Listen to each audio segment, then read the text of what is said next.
के शो में।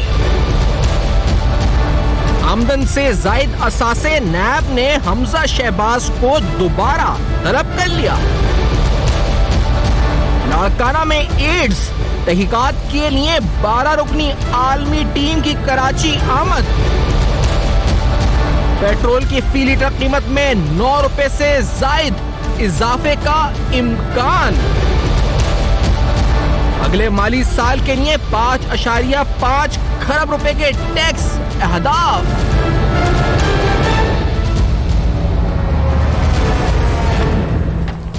अस्सलाम वालेकुम। पर्दा हकाइक सनसनीखेज इंकशाफात प्रोग्राम बेनकाब में हूँ आपके साथ सैफान खान। दो ऐसी तशवीशनाक खबरें जिससे आप मुतासर हो सकते हैं, आपकी आमदनी मुतासर हो सकती है, आपकी जो क़ुव्वत ख़रीद है मुतासर हो सकती है, अफरात ज़र में इजाफा हो सकता है। और मैं चाहूँगा क्योंकि आज इस प्रोग्राम का आगाज़, क्योंकि हम आगे जाकर जो एहतसाब का अमल है और सियासत में जो हो रहा है उस पर भी आएंगे, लेकिन ये दो बुनियादी चीज़ें ऐसी हैं जिसका इम्पैक्ट मुझ पर, आप पर पड़ सकता है और यकीनी तौर पर पड़ रहा है। एक, क्योंकि ये खबर आई कि पेट्रोल की कीमतों में इजाफे की तवक्को है और कहा जा रहा है कि 30 मई को ओगरा इसकी समरी फॉरवर्ड करेगा। जो इजाफा कहा जा रहा है वो 9 पर लीटर तक का कहा जा रहा है इजाफा होगा। ओवरऑल पेट्रोलियम प्रोडक्ट्स में तो 12 रुपए तक का इजाफा है, लेकिन जो पेट्रोल प्राइस है उसमें कहा जा रहा है कि तकरीबन 9 रुपए तक का ये इजाफा हो सका है। इस इजाफे को इससे पहले हमने देखा है कि ये तकरीबन 108 रुपए 42 पैसे तक 98.88 से ऊपर आया था, जिसमें तकरीबन 9 रुपए 54 पर लीटर इजाफा हुआ था इस कीमत में। और ये अगर 30 मई को इजाफा होता है, इसके बाद फैसला हुकूमत ने करना है, ओगरा ने रिकमेंडेशन देनी है, आगे समरी देनी है। अभी सिर्फ ये एक खबर की सूरत जो है हम आपको दिखा भी रहे हैं कि ये खबर आई है कि ऐसा हो रहा है। दूसरी अहम तरीन बात वो भी आपके सामने रखते चलें, जिसका ताल्लुक भी आम आदमी से हो सकता है, वो तकरीबन ड्रास्टिक टैक्स मेजर्स की बात है। ऐसे अहदाफ टैक्स के रखे जा रहे हैं अगले माली साल के लिए, और यकीनी तौर पर इसमें IMF और पाकिस्तान की गवर्नमेंट ऑन बोर्ड है कि तकरीबन जो टैक्स का हदफ है वो 5.5 खरब रुपए रखा जा रहा है। To be very precise 5.55 trillion rupees का टैक्स टारगेट अगले माली साल के रखा जा रहा है। ये टारगेट अचीव कैसे होगा ये सवाल है। हम जानते हैं कि इस साल हम अपने अहदाफ से काफी पीछे रहे हैं, तो हम ये जरूर सवाल प्रोग्राम में भी हम जानने की कोशिश करेंगे कि आखिरकार ये 5.55 खरब रुपए यानी तकरीबन 34% का सालाना इजाफा टैक्स रेवेन्यूज के अंदर हुकूमत किस तरीके से इस हदफ को हासिल करेगी, इसका हुसूल मुमकिन आखिर किस तरह बनाएगी। इससे बहुत सारी बातें सामने आ रही हैं। और एक बात मैं आपको बताना चाहूँ, क्योंकि जो डिटेल्स अब तक सामने आई हैं उसके मुताबिक कहा जा रहा है कि 5 ऐसे जीरो रेटेड रिजीम्स से वो एग्जेम्पशंस वापस लेने का गवर्नमेंट सोच रही है, जिसके अंदर टेक्सटाइल, लेदर, कारपेट्स और स्पोर्ट्स और सर्जिकल गुड्स आती हैं, और जिसमें कहा जा रहा है कि तकरीबन 75 अरब रुपए गवर्नमेंट इससे कलेक्ट कर सकती है। मजीद आगे भी बढ़ेंगे और आपको बताएंगे जी कि सियासत में भी क्या आज हुआ है, इस मैदान में सियासत के और मईशत के हवाले से भी क्या कहा गया क्या। लेकिन पहले एक छोटा सा ब्रेक लेते हैं, उस ब्रेक के बाद वापस आते हैं और आपके अपने गेस्ट से भी इंट्रोड्यूस कराते हैं और इस मुल्क की सियासत, मईशत और इक़्तिदार की जो ऐवान है वहाँ क्या खबरें हैं ये आपके सामने रखते हैं। इस ब्रेक के बाद हमारे साथ रहेंगे।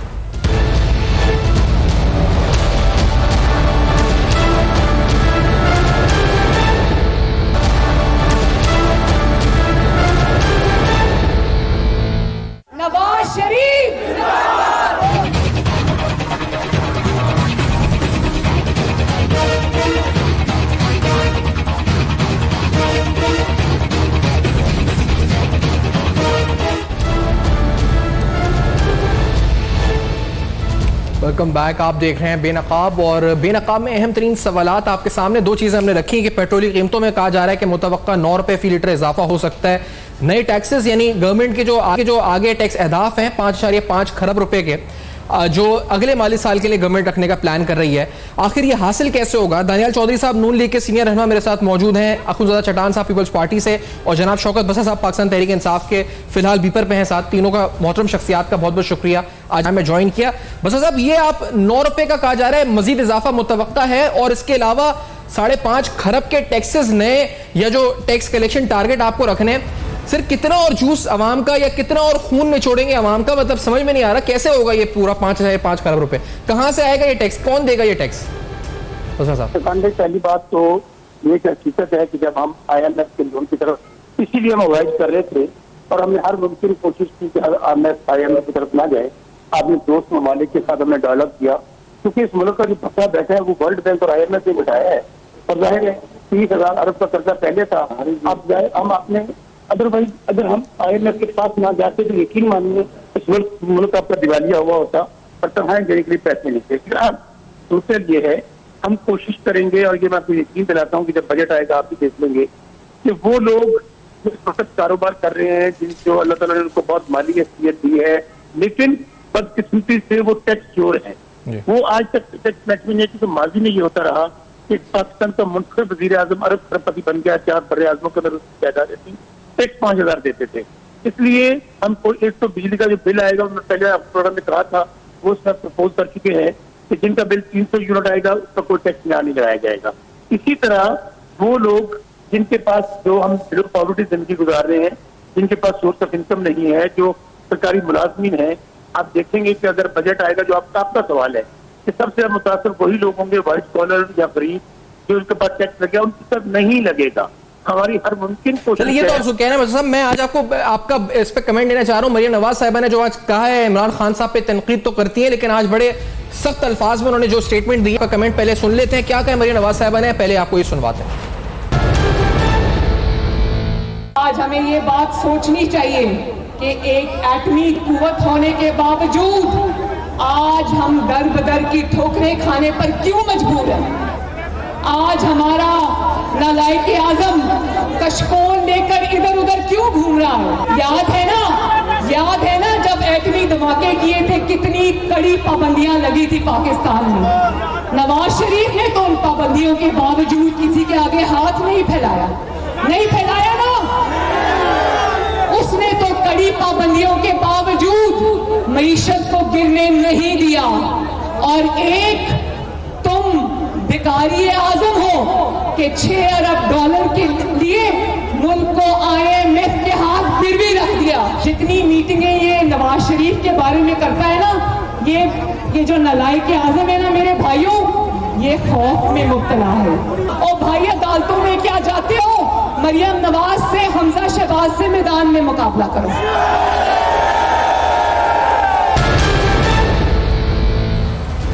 साहब, क्या क्या कहा जा रहा है, ये वो क्या कहेंगे अब इसके ऊपर? आप ही की तरफ स्ट्रेट फॉरवर्ड क्या रिएक्शन है PTI का? इरफान भाई इनके बहुत ही आउटस्टैंडिंग लीडर हैं, जो बड़े लीडर हैं मियां नवाज शरीफ साहब के। उन्होंने एक बड़ा तारीखी जुमला कहा था, आपको याद होगा, नेशनल असेंबली के अंदर कोई शर्म होती है, कोई हया होती है, और पंजाबी में इसको कहते हैं बंदा ठीक होना चाहिए, शर्म आन देना ही गल है। गुजारिश ये है कि देखिए, अंदाजा करें जिनकी वजह से आज मुल्क में फाके हैं, धमाके हैं और जाते हैं, वो भी ये कह रहे हैं कि जी आप ये मुल्क को गिरवी रख दिया है। इनसे तो पूछने वाला है मरियम बीबी से कि आपका टब्बर जो है नेशनल और इंटरनेशनल चोर साबित हो चुका है। इनसे पूछें, नवाज की जेल में है, हसन भागा, हुसैन भागा, शहबाज शरीफ का बेटा भागा, अली इमरान भागा, इकरारदार भागा, वो किस जुर्म में बाहर बैठे हुए हैं। बात यह है, इस मुल्क को जितना चूना इस नून लीग ने खास तौर पे लगाया है, तो सेकंड नंबर पे पीपल्स पार्टी आती है। यही वजह है कि आज आपको पता है, मैं खबर देता हूँ आपके चैनल के जरिए, तूफान, दोनों पार्टियां पैसे देने के लिए तैयार हैं, लेकिन कहती है रसीदे ना मांगे। ये जो आप इनका देख रहे हैं ना बुखलाहट, होता यह है कि जब भैया बुद्ध बजाने लगता है, दोनों पार्टियां पैसे देने को तैयार हैं। ये बसा साहब जो खबर दे रहे हैं, ये मतलब कौन से कानून के प्ली बार्गेन के तहत पैसे देने को तैयार हैं, या अंडर द टेबल को कह रहे हैं आपको पैसे दे दें? ये आपके फैसल लाडा साहब भी कई बार कह चुके हैं। तो सर पैसे ले लेना, फिर रिकवरी हो जाएगी, अच्छा है कुछ पैसे ही आ जाएंगे खजाने में। क्या करना है, पैसे भी नहीं ले रहे आप, सजा भी नहीं कुछ हो रही उनको, और वो बेल में रिहा भी होकर लंदन चले गए, फायदा क्या? फिर आप पैसे ही ले लें, मुल्क के खजाने में आ जाएंगे पैसे। किसान साहब और दानियाल चौधरी साहब दोनों हमलावर होने के लिए तैयार है। आजकल दोनों की बड़ी मोहब्बत है, दोनों पार्टियां की। पार्टी जो आज 9 महीने पहले एक दूसरे को चोर भी कहती थी, डाकू भी कहती थी, और मैशत का जिम्मेदार भी डिक्लेयर करती थी, अभी आप देखेंगे, मैं चुप करूंगा ना, दोनों हमलावर हो जाएंगे। मैं बताता हूँ, खबर पूरी है। ये प्ली बारगेन के ताबे मुल्ज़िम और मुजरम को हक है, मुल्ज़िम और मुजरम, ये लफ्ज़ दोबारा, मुजरम किसी भी स्टेज पे प्ली बारगेन कर सकता है नैब के साथ। इन दोनों पार्टियों ने दरमियान में डाला था मलिक रियाज साहब को। मैं बंदा बता देता हूँ, पैसे देने के लिए तैयार थे। कहते क्या है, कहते हैं रसीदें नहीं देंगे, पता ना चले, सामने ना आए। लेकिन फिर वही बात, अब जिस शख्स का नाम इमरान खान है, जो वज़ीर-ए-आज़म पाकिस्तान है, उन्होंने कहा है हुकूमत जाती है तो जाए, वज़ीर आज़म रहता है। क्या पैसे देंगे लेकिन इस्तीफे नहीं देंगे? किस चीज से इस्तीफा नहीं देंगे? मेंबरशिप कौमी असेंबलीज की या किस चीज के इस्तीफे की आप बात कर रहे हैं? नहीं, मैंने इस्तीफे की बात नहीं की। मैंने ये बात की है कि दोनों पार्टियां उस वक्त पैसे देने के लिए तैयार है, रसीद देने के लिए तैयार नहीं है। कहती है हम पूछे ना, बताएं ना, लोगों में ऐलान ना हो, लोगों को पता ना चले कि हमने पैसे दिए हैं। हम पैसे भी देते हैं, हमें मुल्क से बाहर जाने दें, आप 5 साल हुकूमत करें। तो इमरान खान साहब तक ये बात पहुंची, उन्होंने कहा हाँ हम पैसे लेना चाहते हैं, बिल्कुल जमा कराएंगे आपको ये पैसे के। गरीब आवाम को लूटा हुआ माल है, जिसकी बात आज मरियम बीबी बड़े जोरों शोर से कर रही थी। और ये कहती है हम वज़ीर आज़म को नालायक कहती है, कभी कहती है मैं वज़ीर आज़म को नहीं मानती। ये तो फ्लैट भी नहीं मानती थी मरियम बीबी, बाद में यही मरियम बीबी से फ्लैट। अच्छा, मलिक रियाज साहब को बीच में डाल के पैसे की ऑफर हुई, खान साहब ने मना कर दिया। मेरे साथ आप साथ ही रहे बसरा साहब, दानियाल चौधरी साहब मौजूद मेहमान है, आखिर चट्टान साहब।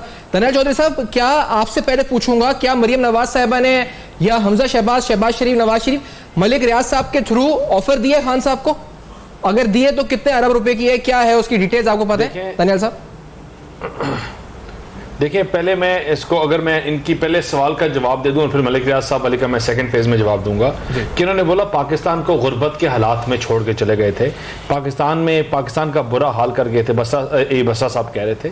बसरा साहब को शायद मालूम नहीं है, जिस साल हम पाकिस्तान से गए थे, जब हम गए तो उस वक्त स्टॉक मार्केट 100 बिलियन की थी और आज वही स्टॉक मार्केट क्रैश होकर 44 बिलियन पे आ गई है। हम 2-2 बिलियन के लिए कशकोल उठा के फिर रहे हैं, लेकिन हमने ये नहीं देखा कि हमारा ट्रस्ट डेफिसिट की वजह से $55 बिलियन स्टॉक मार्केट से निकल गया। आज 2018 में जो फिजिकल डेफिसिट था 2018 में वो 101,480 बिलियन था, आज वो 1,922 बिलियन है। इन्होंने एमनेस्टी स्कीम लॉन्च की। जिस दिन एमनेस्टी स्कीम लॉन्च की, 2 सबसे बड़े प्रोजेक्ट्स थे। जिस दिन एमनेस्टी स्कीम लॉन्च की उस दिन आपकी स्टॉक मार्केट 2300 इंडेक्स पॉइंट्स नीचे थी। आज एक ट्राइब्यून का आर्टिकल लिखा हुआ है, वो कहता है कि इन्होंने कुछ दिनों के लिए पहले कि जब इन्होंने आज एक बोर्ड बनाया जिसने मार्केट में, स्टॉक मार्केट में 20 बिलियन रुपए फेंके क्योंकि डॉलर की प्राइस रुके और स्टॉक मार्केट को थोड़ा बैलेंस हो जाए। वो एक दिन का काम था, एक दिन बैलेंस हुई और फिर आज स्टॉक मार्केट नीचे है। ये तो इनके हालात हैं। और हमें बात करते हैं और ये कहते हैं हम 5,000 बिलियन का ये इनको जो मिला है टैक्स रेवेन्यू जनरेट करने का, ये जो लास्ट टैक्स रेवेन्यू जनरेट करने का उसमें 435 बिलियन रुपीस शॉर्टफॉल है। इनकी नलायकी और नाअहलियां ये है कि इन्होंने टैक्स कलेक्ट करना था और ये टैक्स कलेक्ट तक तो ये कर नहीं सके।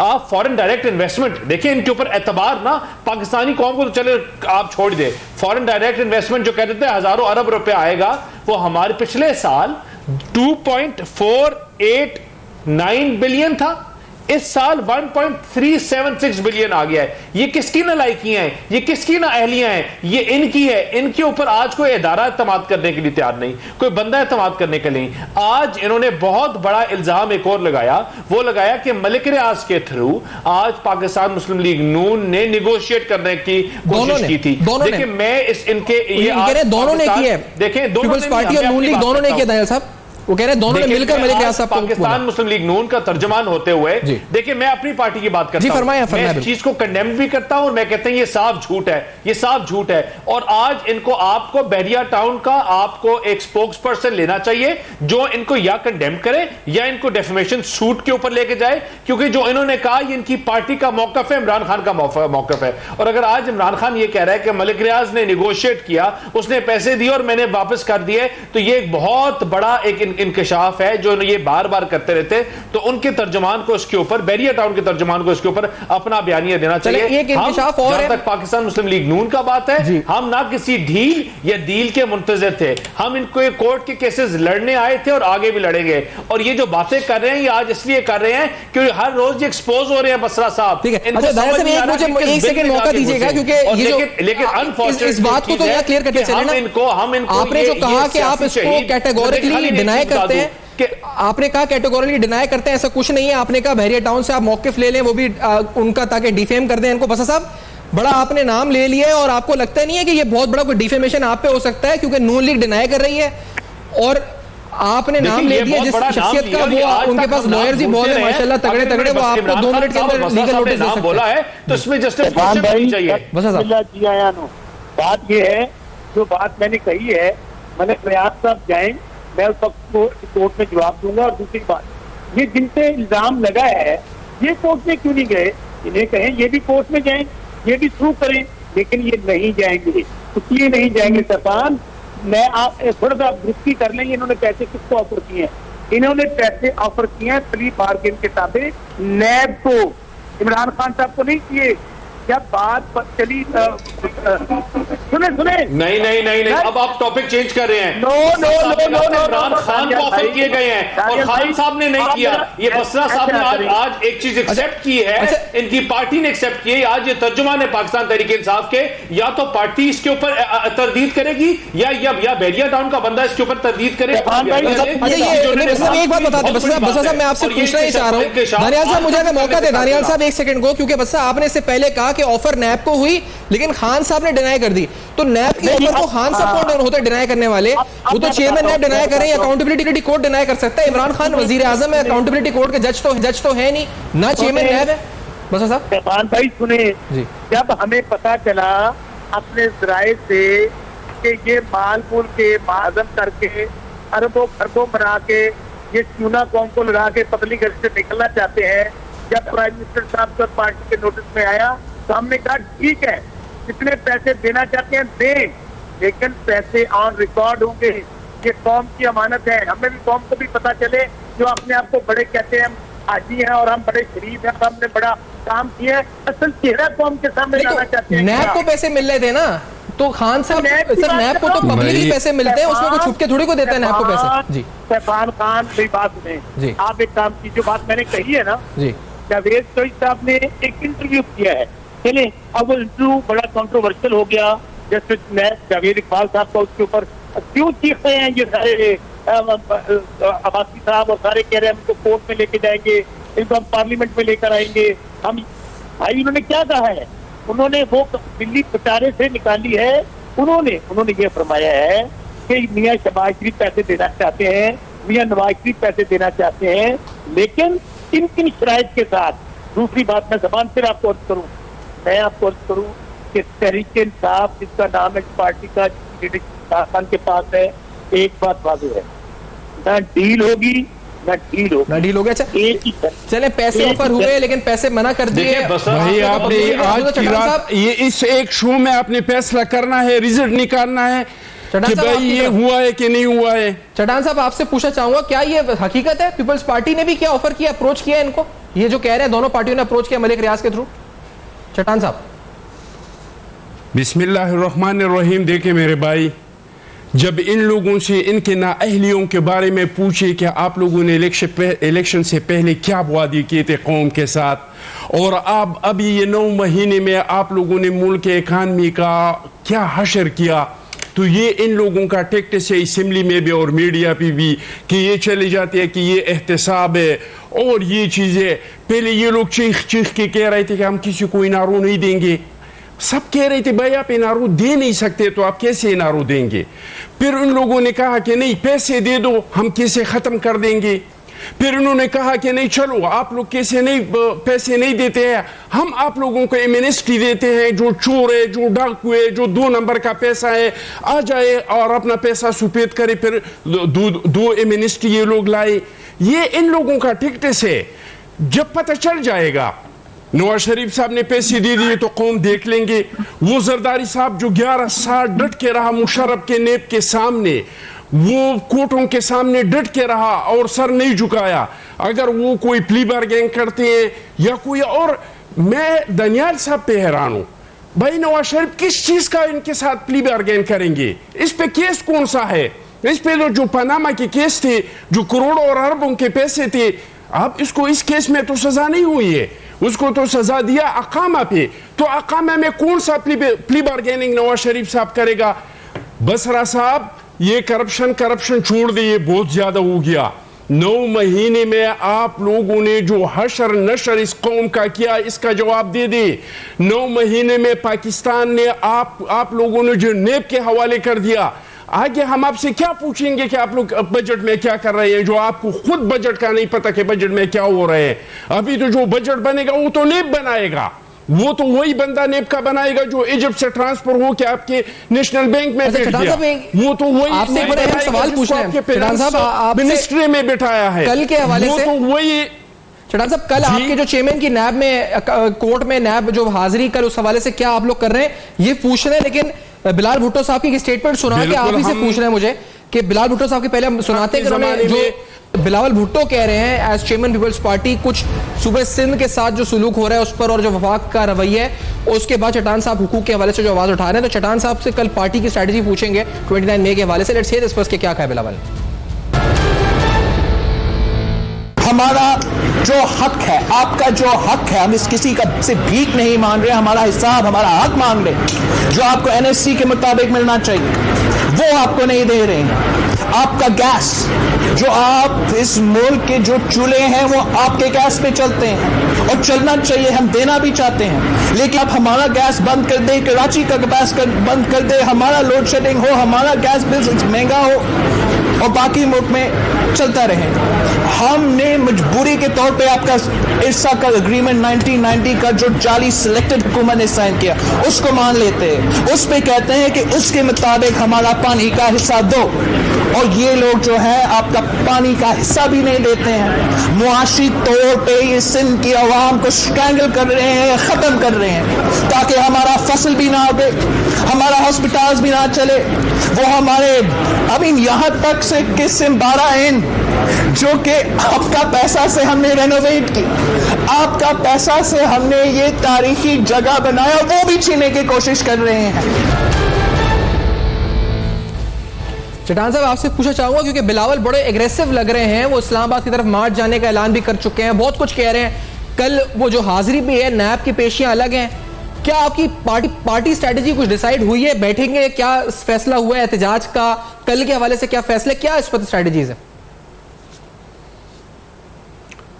हमारा स्ट्रेटेजी ये है कि चेयरमैन साहब नेब के ऑफिस में जाएगा और सदर इसाक के ज़माने से हम पे ये इल्ज़ामात लगते हैं, फिर आके मुशर्रफ के दौर में, शेखुररहमान के दौर में, चौधरी निसार के दौर में, और हम अल्हम्दुलिल्लाह अदालतों के सामने पेश होते हैं और अभी तक एक भी चीज़ सदर इसाक के ज़माने से लेकर अभी तक साबित नहीं हुआ है।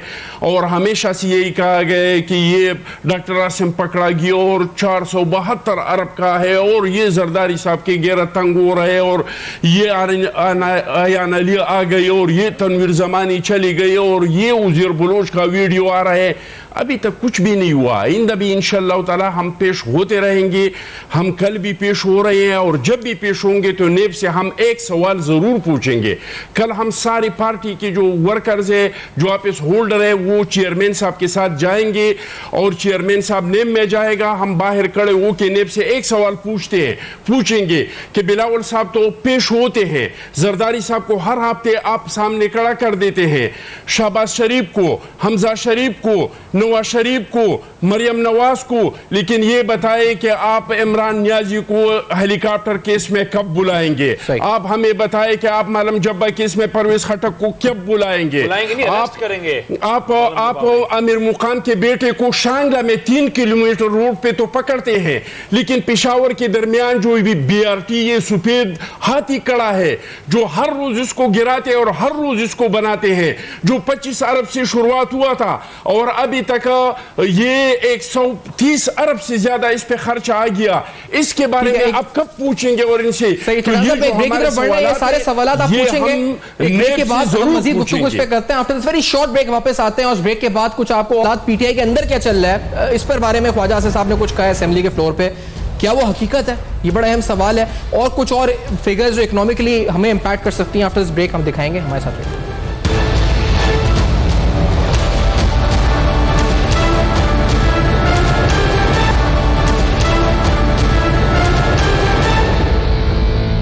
नवाज शरीफ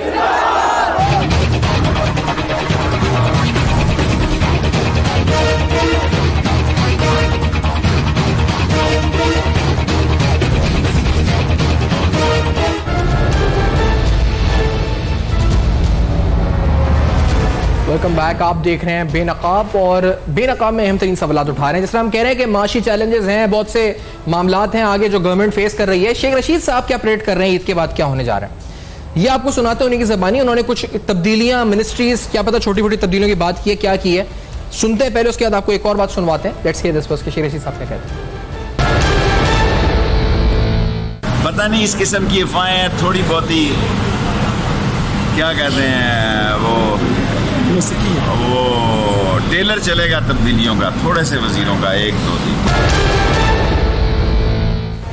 तो शेख रशीद साहब कहते हैं ट्रेलर चलेगा तब्दीलियों का। ख्वाजा आसिफ साहब क्या कहते हैं कि पार्टी के अंदर क्या चल रहा है पीटीआई की, ये उनका इल्ज़ाम है या वो फैक्ट्स बता रहे हैं जो उनको इत्तला मिली है, खबर दे रहे हैं? ये भी उन्हीं की ज़बानी सुनते हैं ज़रा। जनाब स्पीकर, मैं सिर्फ इनको इतना बताना चाहूंगा कि इनकी पार्टी के अंदर जो है इमरान खान को रिप्लेस करने के लिए लोग तैयार बैठे हुए हैं। जो आपके ऑफिस में उस दिन जो फाटा के कानून की जो अपोजिशन थे, वो अपने आप को पोजीशन कर रहे हैं कि यहां पे कोई नेशनल गवर्नमेंट बने और हमारी जो है मैं वजीर आजम बन जाऊं। अपनी पार्टी में लोग हैं, आपकी अपनी पार्टी में लोग हैं, मैं नाम नहीं ले रहा, आप समझ रहे हैं मैं किसकी बात कर रहा हूं। जी बसा साहब, क्या पार्टी में लोग हैं, नेशनल गवर्नमेंट बन जाए, फायदा उठा लें? शेख रशीद साहब कहते हैं तब्दीलियां आने वाली ईद के बाद, क्या होने लगा? आप तो वजीर नहीं बनने लगे बसा साहब, क्या होने लगा? इस सवाल का जवाब देने से पहले सिर्फ बस एक फिक्रा बात यह है, मुझे बताइए कि दो पार्टियां जो कल तक एक दूसरे को पेट फाड़ना, अली बाबा 40 की ओर, जो मोदी का यार है, गद्दार है, ये ग्रेटर पंजाब बनाना चाहते हैं, वो मेमो गेट भी याद होगा आपको, फिर गिलानी साहब के खिलाफ ये वकील बन के चले गए अदालत में, फिर आपको ये भी याद होगा कि बाकायदा जरदारी साहब के खिलाफ क्या क्या बातें की, वो सब भूल गए। अब ये जो सब इकट्ठे हो रहे हैं ना, अभी आप देख रहे हैं वो सिर्फ आल माल औलाद और अबू बचाओ प्रोग्राम है और इसके अलावा कुछ नहीं है। मुझे बताइए ना, 6 महीने पहले ये किधर गया था वोट को इसको दो, ये हम बाहर निकले, ये इनके पास ऑप्शन ही नहीं रहा। अब इसके अलावा चारा क्या है, जब इनको पता चल गया है कि भाई पैसे भी खुफिया तौर पे देने कबूल नहीं हो रहे, तो ओपनली हर चीज होना चाहिए, डिमांड होती है ओपनली हर चीज हो।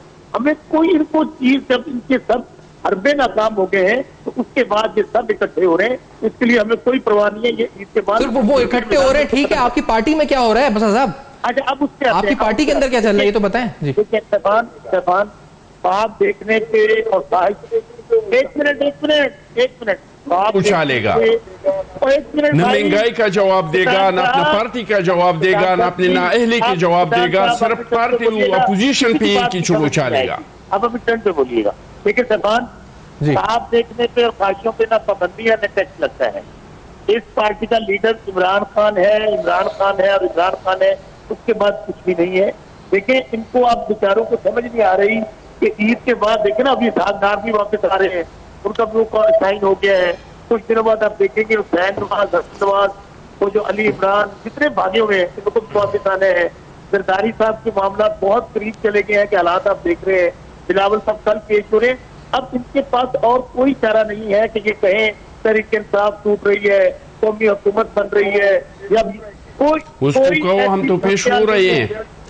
नहीं, लेकिन ये आप ये टोटली डिनाई कर रहे हैं कि ऐसा कुछ भी नहीं है, पार्टी में कोई रिफ्ट नहीं है। दानियाल चौधरी साहब, जहां तक ये जो जी आप कह रहे हैं ना बसा साहब कि ऐसा कुछ भी नहीं है, तो दानियाल चौधरी साहब, ये ख्वाजा आसिफ साहब रिस्पेक्टेड लीडर है, सीनियर पॉलिटिशियन है, हम सब रिस्पेक्ट करते हैं। वो इतनी बड़ी बात असेंबली के फ्लोर पर जो कह रहे हैं वो अफवाह है, मुहज एक खबर है, सोशल मीडिया तो है नहीं, ट्विटर के कुछ भी आप लिख दें, पार्लियामेंट की फ्लोर है, असेंबली की फ्लोर है, क्या उन्होंने ऐसी अफवाह उड़ा दी है, क्या र्यूमर है, क्या ये किया उन्होंने? दानियाल चौधरी साहब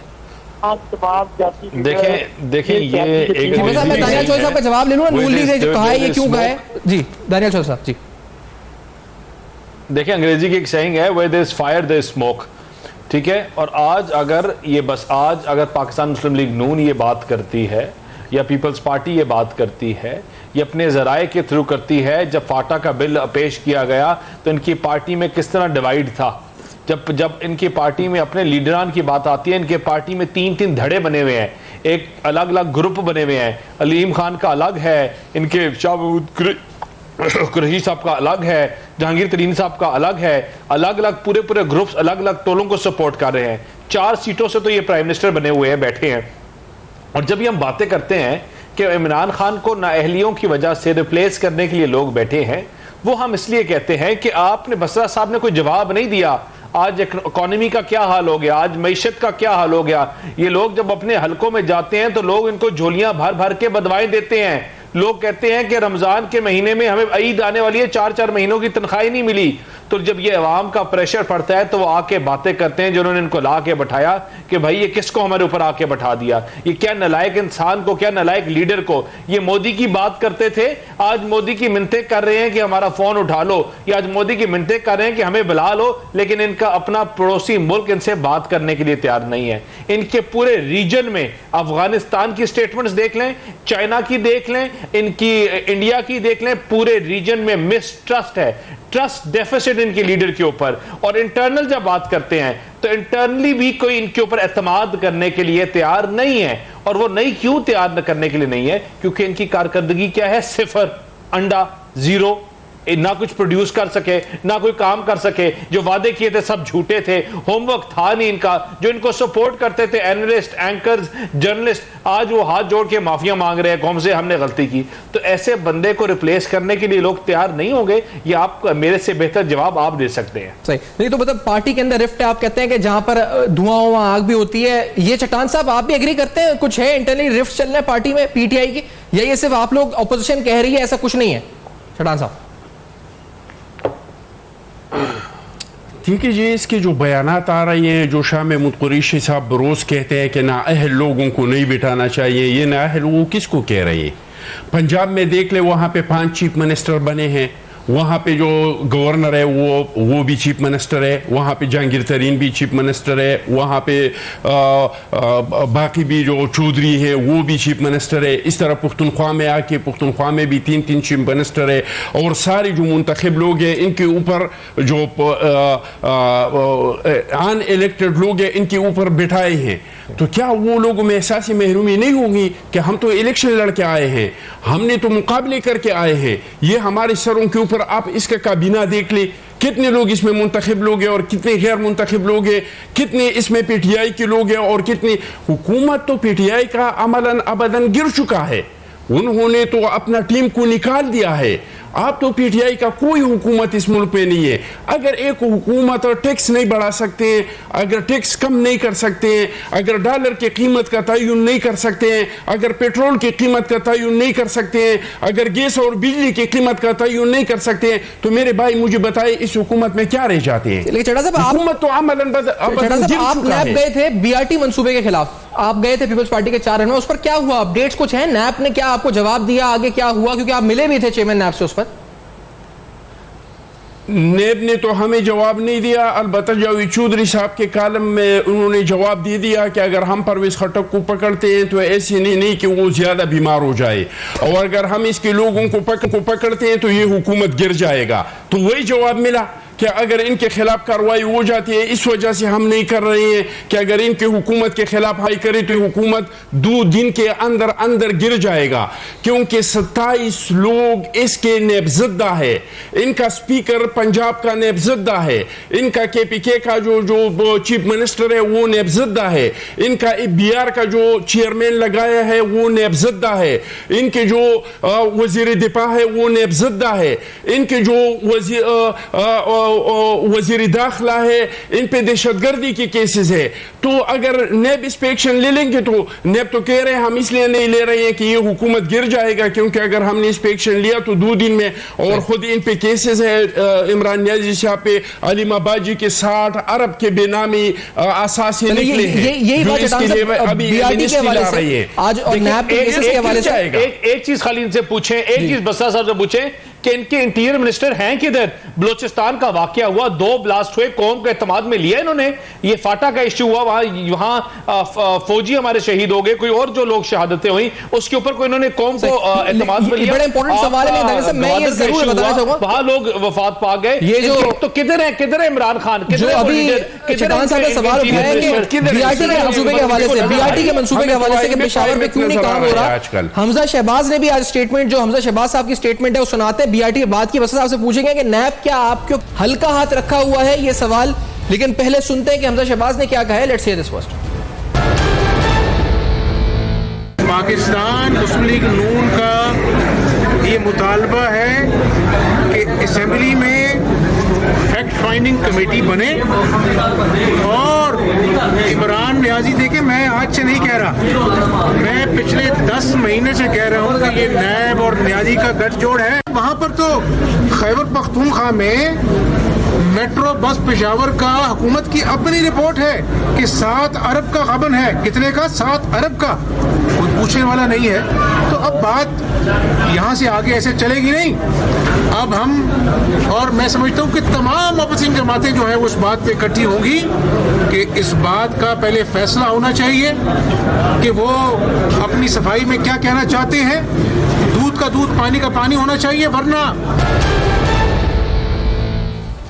नैब के हवाले से ख्वाजा आसिफ साहब ने भी आज को स्टेटमेंट दी है। ये भी सुनते हुए फिर पीटीआई का मौक़िफ़ जानते हैं इस बारे में कि नैब क्या वाकई में कुछ नैब कवानीन में तरमीम के हवाले से बात की ख्वाजा आसिफ साहब ने। लेट्स हियर दिस फर्स्ट के क्या कहा उन्होंने। मेरे नुक्ता नजर में जो तरमीम हुकूमत लाना चाहती थी वो पर्सन स्पेसिफिक थी। हुकूमत चाहती थी कि जो उनके लोग नैब में डायरेक्टली या इनडायरेक्टली टारगेट हैं उनको सेव किया जाए, और अपोजिशन के लोग जो है अगर वो पकड़े जाते हैं या नैब का निशाना बनते हैं वो बनते रहे। लेकिन इस हुकूमत ने भी अपने लोगों को बचाने के लिए तरमीम तो जरूर सजेस्ट की, लेकिन उसकी इंटेंट या कंटेंट या स्पिरिट या सब्सटेंस जो है उसको खत्म करने की कोई बात ना की। जी बसा साहब, क्या वाकई में पीटीआई के केसेस के ऊपर हल्का हाथ है नैब का, और ऐसा है तो क्यों, आखिर क्यों ऐसा है? ऑपोजिशन भी शोर मचा रही है। ये चट्टान साहब खुद गए नैब केस लेके, कह रहे हैं कुछ नहीं हुआ। ये क्यों हो रहा है आखिर बसा साहब? तूफान, पहली बात तो यह है कि 70 साल यहाँ पे या तो आमरीत रही है, दोनों जमातों की हुकूमत रही है।